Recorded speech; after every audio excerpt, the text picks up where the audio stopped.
Hello दोस्तों, मैं हूं सी अखिलेश महेश्वरी और आज है हमारी 30 minutes a day FM revision classes का 12th डे। लास्ट क्लासेस में आपने क्या देखा था? आपने देखा था non discounted cash flow techniques के बारे में, और इस क्लास में हम जानेंगे डिस्काउंटेड कैश फ्लो टेक्निक्स में, जिसमें हम पढ़ेंगे discounted pay back period method, NPV method, pi method और आईआरआर मेथड के बारे में। तो चलिए शुरू करते हैं। सबसे पहले discounted pay back period method. आपने लास्ट क्लास में पे बैक पीरियड मेथड देखा था? बिल्कुल देखा था। क्या बताता था? सर कितने टाइम में हमारा पैसा हमको रिकवर हो जाएगा। तो वैसे ही डिस्काउंटेड पे बैक पीरियड भी वही बताता है, बस टाइम वैल्यू ऑफ मनी को भी कंसिडर करता है। दैट मींस यहां पर क्या होगा, आपने पैसा लगाया 5,000 रुपए, पे बैक पीरियड में होता था कि 2,000 रिकवर हो गया, यहां पर 3,000 रिकवर हो गया सेकेंड ईयर में, 2 साल में पैसा रिकवर हो गया, तो पे बैक पीरियड होता था 2 इयर्स।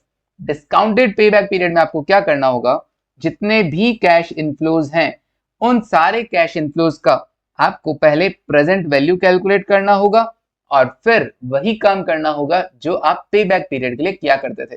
दैट मींस फर्क सिर्फ इतना सा आया कि आपको क्या करना होगा, जो भी फ्यूचर कैश फ्लोज हैं उन्हें प्रेजेंट वैल्यू टर्म्स में कंसिडर करना होगा और फिर उन्हें यूज करना होगा। अब आप इसका क्यूमुलेटिव कर देंगे और देखेंगे कि आपके 5,000 रुपए कहां पे रिकवर हो रहे हैं। तो हमने देखा कि देखो 2 साल लग गए और 2 साल में 4,296 रुपए, 4,296 रुपीज रिकवर हो पाए, बट हमें तो 5,000 रिकवर करने हैं ना, तो और कितना टाइम लगा? तो इसके लिए हम देखेंगे भैया, थर्ड ईयर में हमने रिकवरी किया 2628.50, पूरा साल लग गया 2628.50 रिकवर करने में। तो बचे हुए 5,000 माइनस 4,296 रिकवर करने में कितना टाइम लगा होगा? तो 2628.50 में जब 1 साल लगा, तो 5,000 minus 4,296 that is 704 rupees recover करने में कितना टाइम लगा होगा? 0.2678 ईयर्स। तो आपका जो डिस्काउंटेड पे बैक पीरियड है वो आ गया 2.2678 ईयर्स। डन। बड़ा आसान था ना? बिल्कुल आसान था। चलिए अब बात करते हैं एनपीवी, पीआई और आईआरआर के बारे में। चलिए अब इसको समझने के लिए आप ध्यान दी इस एग्जाम्पल में, इस एग्जाम्पल पे, और इस एग्जाम्पल में भी एक बार के लिए ये वाला पार्ट इग्नोर करते हुए चले। कौन सा? जरा ध्यान दो, ये वाला पार्ट, ये लीजिए, ये हमने इसे हटा दिया है। Okay, done. अब देखो क्वेश्चन क्या कह रहा है, तीनों मेथड समझ में आएगा एक ही क्वेश्चन में, एनपीवी भी, पीआई भी और आईआरआर भी। इनिशियल इन्वेस्टमेंट है 1,00,000 रुपए का, आज पैसा लगाया 1,00,000, अगले 5 सालों में इनफ्लो कितना? 20,000, 30,000, 40,000, 30,000, 20,000। ओके, अभी ये वाला चीज बाद में समझाएगा। 20, 30, 40, 30 और 20 हर साल के कैश इनफ्लो है। Calculate NPV if discounting rate is 10%। Sir discount rate क्या होता है? फ्यूचर वैल्यू को प्रेजेंट वैल्यू में कैलकुलेट करना डिस्काउंटिंग कहलाता है, और जिस रेट से ये किया जाएगा वो डिस्काउंटिंग रेट कहलाएगा। Calculate pi if discounting rate is 10%, calculate IRR. तो इसमें हमको तीनों मेथड सीखने को मिलेंगे। तो एनपीवी क्या होता है? Sir NPV is the net present value. Net present value मतलब present value of cash inflow minus present value of cash outflow. देखिएगा यहां पर आपका इनफ्लो है कितना? 20,000, फिर 30, 50, 40, 90 हो गया, फिर 30, एक 20 हो गया और 20, एक 40, टोटल तो 1,40,000 है। लेकिन अपने को इसको किसमें कंसिडर करना होगा? प्रेजेंट वैल्यू टर्म्स में कंसिडर करना होगा कि ये जितने भी फ्यूचर कैश फ्लोज है वो प्रेजेंट वैल्यू टर्म्स में कितना वर्थ रखते हैं। तो present value of cash inflow आ जाएगा, उसमें से हम लेस कर देंगे क्या? Present value of cash outflow, ये हमारे पास एनपीवी आ जाएगा, नेट प्रेजेंट वैल्यू आ जाएगा। ओके, कैसे आएगा सर? बड़ा आसान है। जितने भी कैश इनफ्लोज हैं 20, 30, 30, 40, 30, 20, उसका प्रेजेंट वैल्यू निकालने के लिए आपको सिखाया और रखा है मैंने, क्या करना? पी फैक्टर को यूज करना। पी फैक्टर क्या होता है? फ्यूचर में मिलने वाले 1 रुपए का प्रेजेंट वैल्यू। तो 10% पी फैक्टर आपने लगाया और प्रेजेंट वैल्यू पता कर लिया। प्रेजेंट वैल्यू कितना है इसका? 1,05,910, और आपका आउटफ्लो कितना था? 1,00,000 रुपए का। अब देखो 1,00,000 रुपए लगाए और कमाया कितना? 1,05,910 रुपए। दैट मीन्स आपका एनपीवी, नेट प्रेजेंट वैल्यू कितना आ गया?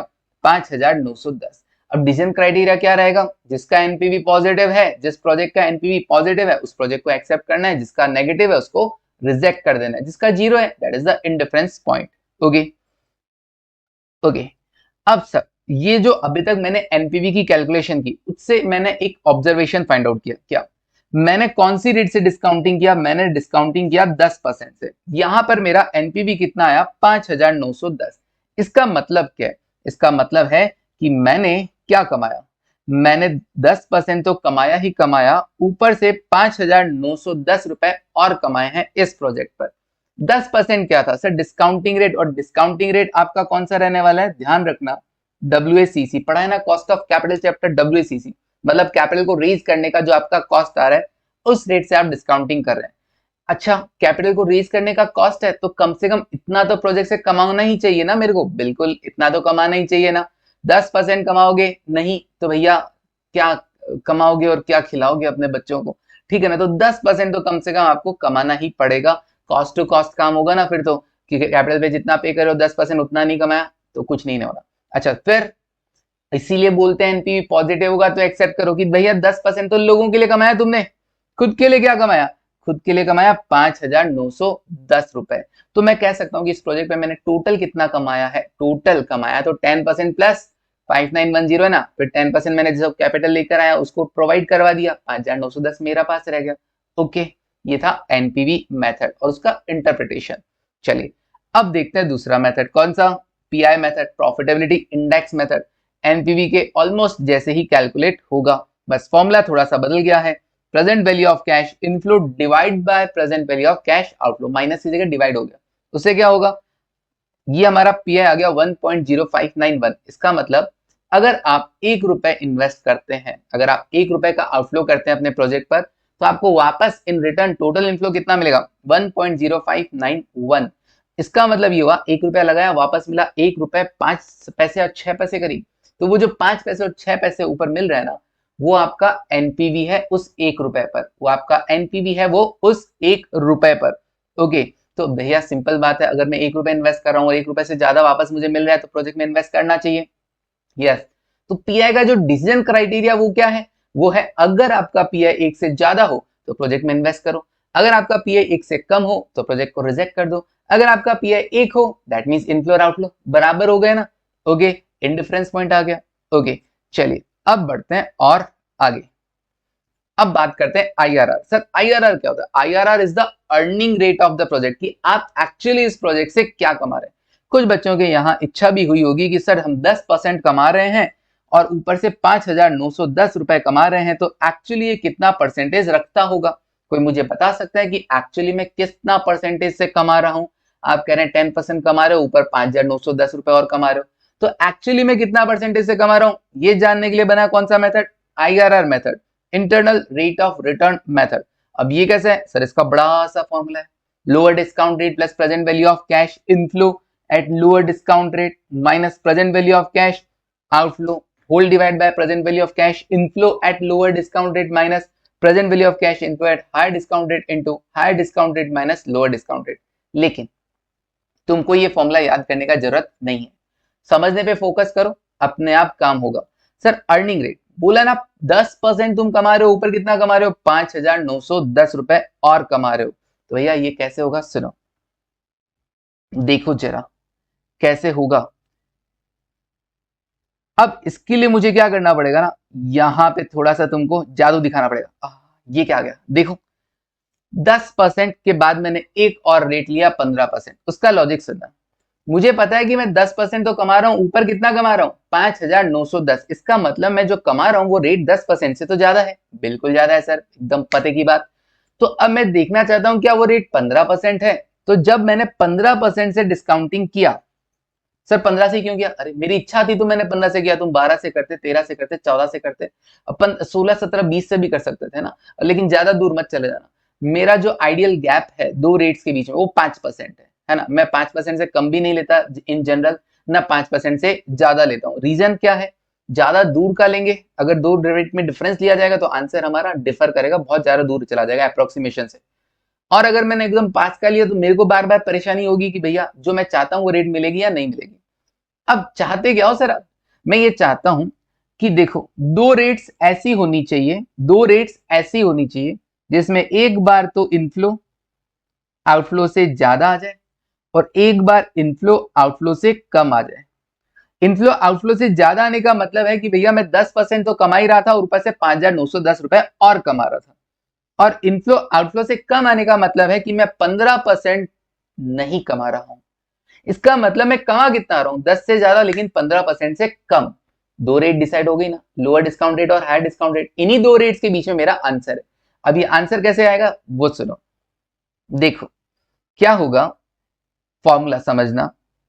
मैं 10% तो कमा ही रहा हूं, बिल्कुल 10% तो कमा ही रहा हूं।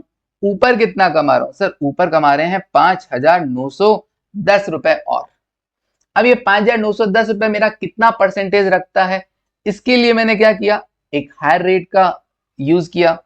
हायर रेट और लोअर रेट में डिफरेंस कितना है, 5% का डिफरेंस है। और उस 5% के डिफरेंस की वजह से present value of cash inflow में कितना डिफरेंस आया, देखो जरा present value of cash inflow में कितना डिफरेंस आया, 1,05,910 और 93,500। कितना डिफरेंस आया सर, ये डिफरेंस था 12,410 रुपए का।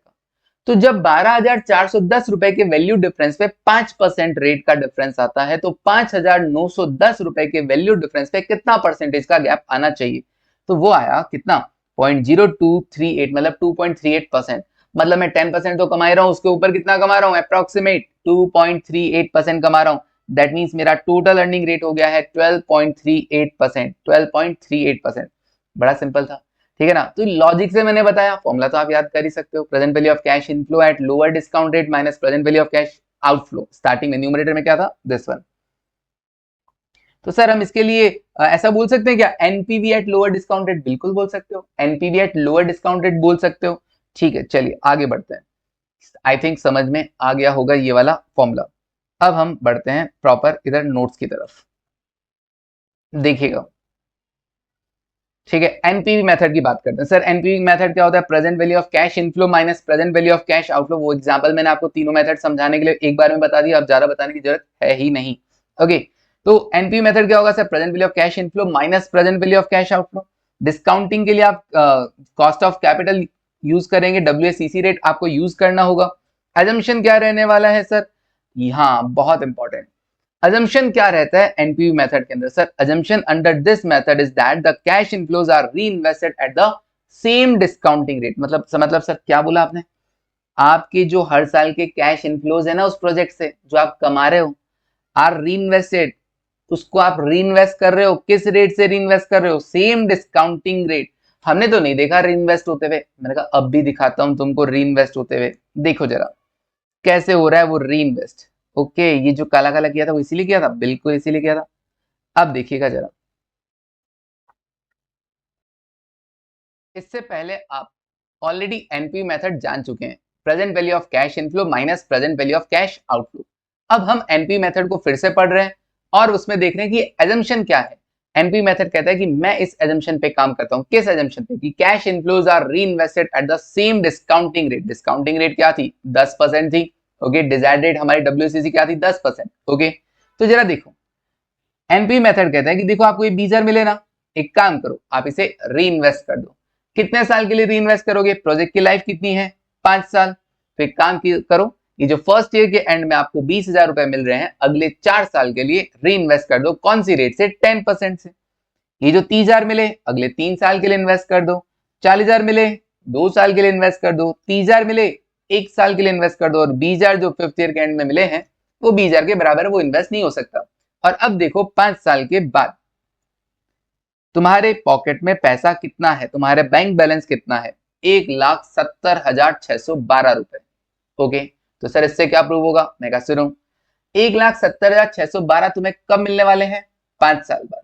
क्या इस फ्यूचर वैल्यू का तुम मुझे प्रेजेंट वैल्यू बता सकते हो, बिल्कुल बता सकते हैं सर, इस फ्यूचर वैल्यू का प्रेजेंट वैल्यू बताया जा सकता है। जरा देखते हैं कैसे आएगा इसका प्रेजेंट वैल्यू। ये रहा इसका प्रेजेंट वैल्यू, कितना, 1,05,937 रुपए। 1,70,612 था, डिवाइड बाय कर दिया 1.10 की पावर 5। 5 क्यों, क्योंकि 5th ईयर में मिल रहा है ना ये पैसा, तो 1,05,937। ओके, तो इसका प्रेजेंट वैल्यू आ गया, बिल्कुल। तो फ्यूचर जो कैश इनफ्लोज है उसका प्रेजेंट वैल्यू आ गया है 1,05,937 रुपए। और आउटफ्लो कितना था, 1,00,000 रुपए था। इसका मतलब अगर मैं इनफ्लो देखूं तो 1,05,937 और आउटफ्लो है 1,00,000। दैट मीन्स मेरा इनफ्लो आउटफ्लो से कितना ज्यादा है, 5,937 रुपए। That is the NPV, 5,937। क्या हमारा एनपीवी यही आ रहा था, बिल्कुल यही आ रहा था 5,910 रुपए। अच्छा, ये 27 रुपए का डिफरेंस क्यों आ रहा है? सिर्फ अप्रोक्सीमेट करने के कारण, क्योंकि पी फैक्टर जब हम लेते हैं वो केवल 3 डिजिट तक का लेते हैं ना, तो इसलिए थोड़ा बहुत आंसर डिफर कर जाता है। ओके, मतलब एनपीवी मेथड का अजम्पशन क्या है? कैश इनफ्लोज, कोई पूछे थ्योरी में तो बोलना कैश इनफ्लोज आर री invested at the same discounting rate. Okay, done. चलिए अब हम बढ़ते हैं और आगे। नाउ डिसीजन क्राइटेरिया मैं आपको बता चुका हूं, अगर एनपीवी पॉजिटिव है तो एक्सेप्ट कर लेना, नेगेटिव है रिजेक्ट कर देना, जीरो है तो इनडिफरेंस पॉइंट रहेगा। अगर एक से ज्यादा प्रोजेक्ट हो तो कौन सा प्रोजेक्ट सेलेक्ट करें? सर, जिसका पॉजिटिव एनपीवी हो, वो भी हाईएस्ट पॉजिटिव एनपीवी। ध्यान रखना, एक प्रोजेक्ट है जिसका एनपीवी है 10,000, दूसरा प्रोजेक्ट है उसका एनपीवी है 15,000, तो ऑब्वियसली 15,000 एनपीवी वाले को सेलेक्ट करेंगे ना। ओके, नाइस, ठीक है। देखो example, initial investment 25,000, annual cash inflow कितना? 12,000 रुपए पर एनम, रेट कितना है डब्ल्यूएसीसी के लिए? 8% है डिस्काउंटिंग रेट। कैलकुलेट करना है एनपीवी। अब एनपीवी कैसे आएगा? ये 12 12 12 सर हर साल सेम है क्या? बिल्कुल हर साल सेम है। तो एक काम करो ना, अगर हर साल जो इनफ्लो है सेम है, तो आप हर साल का पी फैक्टर से ऐसा मल्टीप्लाई करने के बजाय क्या करना, इन पी फैक्टर्स का टोटल लगा देना। उसको बोलते हैं cumulative present value factor, that is present value interest factor annuity. ये आएगा 2.577 और इसको एक बार में 12,000 से मल्टीप्लाई कर देना, आपका इनफ्लो आ जाएगा। नाउ इनफ्लो माइनस आउटफ्लो करेंगे, एनपीवी आ जाएगा। एनपीवी पॉजिटिव है, so project should be accepted.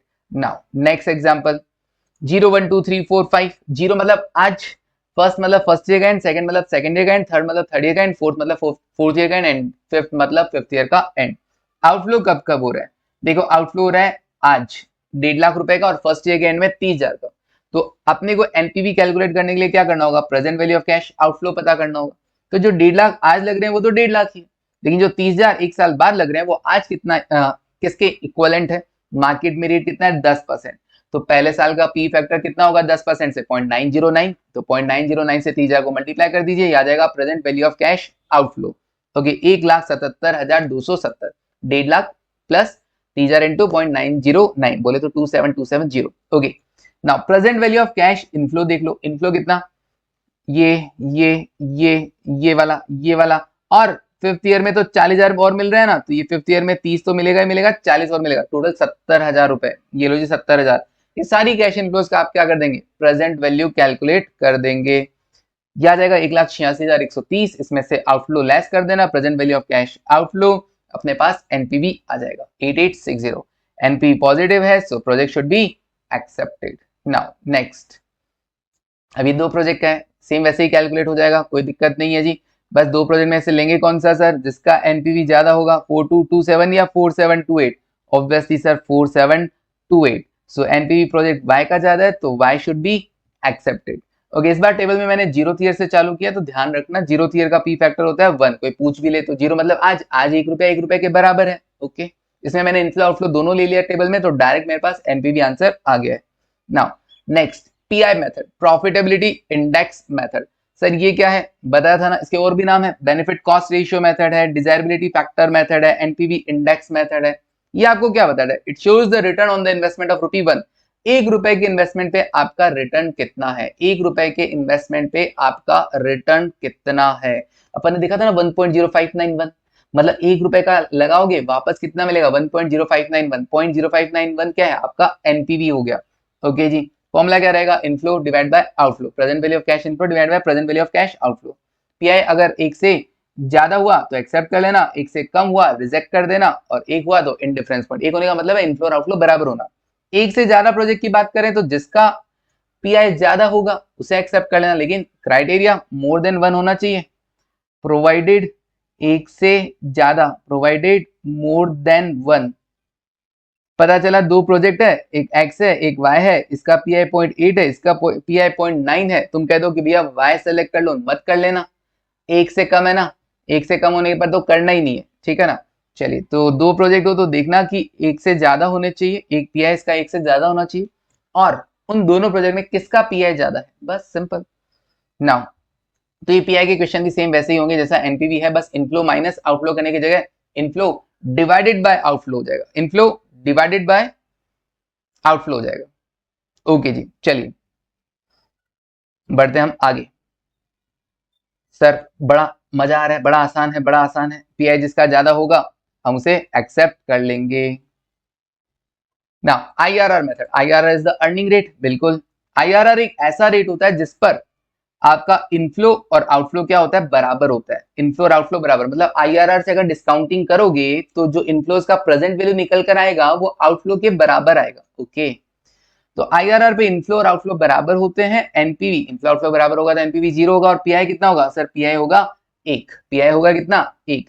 IRR is the earning rate, yes. IRR का फॉर्मूला अपन देख चुके हैं, lower discount rate plus present value of cash inflow at lower discount rate minus present value of cash outflow whole divide by present value of cash inflow at lower discount rate minus present value of cash inflow at high discount rate into high discount rate minus lower discount rate. देखो formulas बोल बोल कर याद करना, रट्टा लगा लेना, याद रहेगा। और एक है ना समरी शीट बना लेना, फॉर्मूला शीट बना लेना, जिससे लास्ट टाइम आप रिवाइज कर सको और बार बार उसको उससे पहले भी रिवाइज कर सको। एक सारे फॉर्मूला, सारे चैप्टर्स के फॉर्मूला एक जगह आपके पास लिखे हुए होने जरूर होने चाहिए। चलिए अब देखो, अच्छा एक चीज और इन्फॉर्मेशन मैं बताता हूँ, अगर तुम क्लासेस देख ही रहे हो तो देखो डिटेल लेक्चर्स जितने भी क्वेश्चंस वगैरह हैं, चाहे मॉड्यूल के हो, चाहे पास एग्जाम के हो, चाहे सीए के हो, ये अगर आपको देखने हैं मेरे, तो आपको क्या करना होगा, मुझे इन नंबर पे एक व्हाट्सएप मैसेज ड्रॉप करना होगा। और आपको अच्छा भी लगा हो तो प्लीज पर्टिकुलरली मुझे इस नंबर पे एक मैसेज जरूर कीजिएगा कि थैंक्स सर, आपकी क्लासेस मुझे अच्छी लग रही हैं, है ना। और कोई सजेशन हो तो वो भी आप मुझे दे सकते हैं। चलिए, और डिटेल क्लासेस के लिए आप मुझे इस पे कांटेक्ट कर सकते हैं अगर आपको चाहिए तो। ना आई ठीक है। अच्छा इसके अलावा अकाउंट्स की क्लासेस चाहिए तो भी मैं देता हूँ। एसएफएम फाइनल में एसएफएम और सीएफआर चाहिए तो भी मैं देता हूँ। ये थोड़ा सा प्रमोशन हो गया ना मेरा। चलो अब देखो, वापस आओ वापस आओ। ओके, डिसीजन क्राइटेरिया क्या रहेगा सर, आईआरआर अगर टॉप मैनेजमेंट जो डिसाइड कर रहा है रेट की भी हमें है ना इतना कमा लेना चाहिए, हमें 12% कमाना चाहिए। अब आपका आईआरआर अगर 12% से ज्यादा आ रहा है, 12 के इक्वल आ रहा है तो प्रोजेक्ट में इन्वेस्ट करो, अदरवाइज मत इन्वेस्ट करो। एक से ज्यादा प्रोजेक्ट हो तो जिसका आईआरआर ज्यादा आएगा वहां पैसा लगाओ। ओके, आईआरआर में एजम्पशन क्या रहता है, जैसे एनपी में एजम्पशन रहता है ना, cash inflows are reinvested at the discounting rate, 10% से रीइन्वेस्ट हो रहा था। आईआरआर अपना एजम्पशन क्या रखता है, cash inflows are reinvested at IRR. वैसे तुमको बता दूं ये कि रियलिस्टिक नहीं होता है आईआरआर, तो किसी प्रोजेक्ट का मान लो एबनॉर्मल रिटर्न भी हो सकता है। अचानक से मैंने किसी प्रोजेक्ट में, ऐसा प्रोजेक्ट मेरे हाथ लग गया जहां पे मैं 200% तक कमा रहा हूं, लेकिन वहां से जो मैं पैसा जनरेट कर रहा हूं, क्या वो पैसा भी मैं 200% के प्रोजेक्ट में लगा सकता हूं क्या, पॉसिबल नहीं है। आईआरआर ये तो कहता है कि भैया वहां से भी जो तुम पैसा जनरेट कर रहे हो ना, उसे आप उसी आईआरआर से रीइन्वेस्ट कर सकते हो। तो ये भैया थोड़ा सा रियलिस्टिक नहीं है। So NPV is better than IRR, ये मैं आपको नेक्स्ट क्लास में बताऊंगा। और इसीलिए आईआरआर से भरोसा उठेगा और हम एमआईआरआर की तरफ मूव करेंगे। चलिए फिलहाल के लिए आईआरआर। तो a limited is evaluating the project, जहां पे आउटफ्लो कितना है 10 लाख रुपए है और इनफ्लो कितना है 2.5 लाख 2.5 लाख 2.5 लाख 2.5 लाख 2.5 लाख 2.5 लाख 6 साल तक। ओके, आपको बताना है आईआरआर, तो बता देंगे सर क्या दिक्कत है। इसके लिए ध्यान क्या क्या रखना है मैंने आपको पहले बता चुका हूँ। हमको 2 डिस्काउंटिंग रेट चाहिएगा, एक लोअर डिस्काउंट रेट, एक high discount rate. Lower discount rate का मतलब कौन सा सर, जहां पे हमारे प्रेजेंट वैल्यू ऑफ इनफ्लो हमारे आउटफ्लो से ज्यादा आ रहे हो। और हायर डिस्काउंट रेट मतलब जहां पे हमारे इनफ्लो आउटफ्लो से कम आ रहे हो। और दो रेट्स के बीच में कोशिश करना कि डिफरेंस कितना हो, 5% का हो मैक्सिमम। मैक्सिमम 5% का हो, कम ले सकते हो, है ना। ज्यादा भी आ सकता है ना, 10-10% का गैप खुद सीए मॉड्यूल के वगैरह के अंदर लिया हुआ रहता है, तो टेंशन लेने की जरूरत नहीं है, ये लोग कुछ भी करते हैं। बट जितना कम डिफरेंस होगा उतना ज्यादा आंसर हमारा एग्जैक्ट आएगा। ओके, तो मैंने 5 क्यों सेट कर रखा सर, फिर तो 1% का डिफरेंस लो ना। अरे भैया एक एक में चेक करता रहूंगा मैं बार बार, कहाँ पे मेरा इनफ्लो आउटफ्लो से कम आ रहा है, कहाँ पे मेरा इनफ्लो आउटफ्लो से ज्यादा आ रहा है। तो ऐसा भी नहीं करना, 5% का स्टैंडर्ड गैप लेके चलो। ओके, अब मैंने देखा 2.5 लाख का प्रेजेंट वैल्यू निकाला, पहले 10% से कैलकुलेट किया तो मेरे पास आया 10,88,750। हर साल इनफ्लो सेम था तो मैंने क्या किया, क्यूमुलेटिव फैक्टर लगा दिया, क्यूमुलेटिव प्रेजेंट वैल्यू फैक्टर से एक बार में 2.5 लाख को मल्टीप्लाई कर दिया। यहाँ पर मेरा जो इनफ्लो आ रहा है वो 10 लाख से ज्यादा आ रहा है, मेरे आउटफ्लो से ज्यादा आ रहा है। अब मेरे को क्या चाहिए, इसका मतलब मैं 10 लाख तो कमा ही रहा हूँ, ऊपर मतलब मैं 10% तो कमा ही रहा हूँ, ऊपर से 88,750 88,750 और कमा रहा हूँ। तो और कमा रहा हूँ इसका मतलब मैं ज्यादा रेट से कमा रहा हूँ ना। हाँ, ज्यादा रेट से कमा रहा हूँ तो रेट को बढ़ाया मैंने। फिर मैंने नेक्स्ट रेट लिया 15%, मैंने कहा देखता हूँ ये कमाता हूँ कि नहीं कमाता। अब 15% से जब प्रेजेंट वैल्यू निकाला तो ये आया सिर्फ 9,46,000, that is less than 10 lakh. Present value of cash outflow से कम था, इसका मतलब मैं 15% नहीं कमा रहा हूँ। इसका मतलब मेरा जो अर्निंग रेट है वो 10 से 15 के बीच में है। ये लो जी, सारे डेटा तैयार हो गए, फटाफट फॉर्मूला लगाओ और आंसर लेकर आ जाओ, ठीक है ना। तो मैं 10% तो कमा ही रहा हूं, मैं 10% तो कमा ही रहा हूं, ऊपर से कितना और कमा रहा हूं, 88,750 रुपए और कमा रहा हूं। 10% तो कमा ही रहा हूं, ऊपर से कितना कमा रहा हूं, 88,750 रुपए और कमा रहा हूं। तो मेरे को ये देखना है 88,750 जो कमा रहा हूं और ऊपर, वो कितना परसेंटेज कवर कर रहा है, वो कितना परसेंटेज कवर करेगा। तो सर इसके लिए तो मैंने दो रेट लिया है, मैंने कहा दो रेट्स में वैल्यू डिफरेंस कितना, मैंने कहा वैल्यू डिफरेंस ये रहा, कितना परसेंटेज का डिफरेंस, 5% का डिफरेंस। तो जब इस वैल्यू डिफरेंस पे 5% का डिफरेंस आ रहा है तो 88,750 पे कितना डिफरेंस आएगा, दैट इज 3.11%। तो मैं टोटल कितना कमा रहा हूँ, 13.11%। चलिए ऐसे ही अगला क्वेश्चन हो जाएगा, कोई दिक्कत नहीं है, बड़ा सिंपल है। देखो कहीं पे भी आपको ऐसा पढ़ाया जाता हो या कहीं पे भी आपने सुना हो किया हो फेक पीबीपी वगैरह, तो इसके चक्करों में ना पड़े तो बेटर होगा, ठीक है ना। ये कभी काम करेगा कभी काम नहीं करेगा। मैं तुमको बता देता हूँ कि फेक पीबीपी क्या होता है, पे बैक पीरियड की तरह आप कैलकुलेट करेंगे कि इनिशियल इन्वेस्टमेंट 1,36,000 है जैसे इस प्रोजेक्ट का, और हर साल की कैश इनफ्लो आपको अलग अलग दे रखे हैं। अब आप इन कैश इनफ्लोज का एवरेज कर दीजिए, ये एनुअल कैश इनफ्लो आ जाएगा और इससे आपको एक डिजिट मिलेगा। ये 3.77 होगा क्या सर, ये वो डिजिट है। अब अपने को कैलकुलेटर से देखना है कि ऐसी कौन सी डिस्काउंटिंग रेट है, ऐसी कौन सी डिस्काउंटिंग रेट है जिसका क्यूमुलेटिव फैक्टर, जिसका cumulative factor present value interest factor annuity, present value interest factor annuity is nearest to 3.77, 3.77 के आजू बाजू हो। सर इससे क्या होगा, अरे वही हमारी आईआरआर की फर्स्ट रेट होगी। आईआरआर का फर्स्ट रेट लेने का आइडिया है फेक बीपीपी, पे बैक पीरियड नहीं होता है ये ना, पे बैक पीरियड नहीं होता है ये। इसके थ्रू हम क्या फाइंड आउट करते हैं, क्यूमुलेटिव फैक्टर पता करते हैं कि कौन सी रेट से क्यूमुलेटिव फैक्टर ये इसके नजदीक आ रहा है, वही रेट हमारी आईआरआर की फर्स्ट रेट होगी। तो देखो 10% से आ रहा है 3.79, 15 पे आ रहा है 3.35 और 5 पे आ रहा है 4.33। किसके पास आ रहा है सर, 10% के पास में आ रहा है। तो हमारी पहली रेट क्या ले लेंगे, 10% ले लेंगे। अच्छा ये वैसे तुमको बता दूं फेक पीपीपी एक्चुअली कब काम आना चाहिए, कब एकदम एकदम ना सर रामबाण की तरह काम करता है, एकदम ऐसा कब काम करता है, अगर आपके कैश इनफ्लोज हर साल के सेम हो। जैसे लास्ट क्वेश्चन था ना 2.5 लाख 2.5 लाख 2.5 लाख, तो उसमें ये फेक पीपीपी एकदम मस्त काम करेगा। और अगर आपके कैश इनफ्लोज ऐसे हो बेल शेप्ड, बेल शेप्ड मतलब ये वाला 30, फिर इंक्रीज हुआ 40, फिर 60 द हाईएस्ट अमाउंट, फिर वापस डिक्रीज हो रहा है 30 और 20, दिस वन पहले कम था फिर ज्यादा हुआ फिर वापस क्या हो गया, कम हो गया। ओके इसको बोलते हैं बेल शेप। ओके तो अगर ऐसे दो सिचुएशन हो तब तो ये फेक पीपीपी काम करता है, अदरवाइज क्या होता है ये फेक पीपीपी फेल हो जाता है। तो मैंने कहा वैसा करना ही क्यों है, सोचना ही क्यों है। अब अपने को तो बड़ा इतना सिंपल सा देखना है भैया, एक बार इनफ्लो आउटफ्लो से ज्यादा हो और एक बार इनफ्लो आउटफ्लो से कम हो। तो एक ऐसी रेट जिसपे इनफ्लो हमारा आउटफ्लो से ज्यादा हो और एक ऐसी रेट जिसपे हमारा इनफ्लो आउटफ्लो से कम हो, बस यही दो रेट्स हैं आईआरआर में हमारे को हेल्प करेंगी। क्लियर है वाली चीज, बड़ा आसान सा तरीका, तो फालतू उलझाने से क्या फायदा। हाँ कभी फेक पीवीपी बताया इसलिए जाता है, कभी कभी एमसीक्यूज में वो चला गया ऐसा ना पूछ लेते हैं वो फेक पीवीपी वगैरह के बारे में, तो एक अलग बात है, अदरवाइज जरूरत नहीं है, आईआरआर के लिए तो बिल्कुल जरूरत नहीं है। नाउ सर कोई कि नहीं ऐसे तो हमको बहुत देर तक मान लो रेट है ना, जैसे अगला क्वेश्चन की बात करें 35 और 40 है, हम तो हमारा रेट 10% से चालू करते हैं। अरे भैया तुम 10% से डिस्काउंटिंग करके देखो तो सही, 10% से डिस्काउंटिंग करने पर ये जो प्रेजेंट वैल्यू निकल कर आएगा वो 1 लाख से बहुत ज्यादा आएगा, बहुत ज्यादा आएगा। अब बहुत ज्यादा आने पर अपने आप समझ जाना कि हम रेट में बहुत दूर हैं, हम रेट में बहुत दूर हैं। ओके तो भैया अब क्या करोगे, रेट 10 से डायरेक्ट जंप करके 20 30 ऐसे पहुंच जाओ ना, क्या दिक्कत है।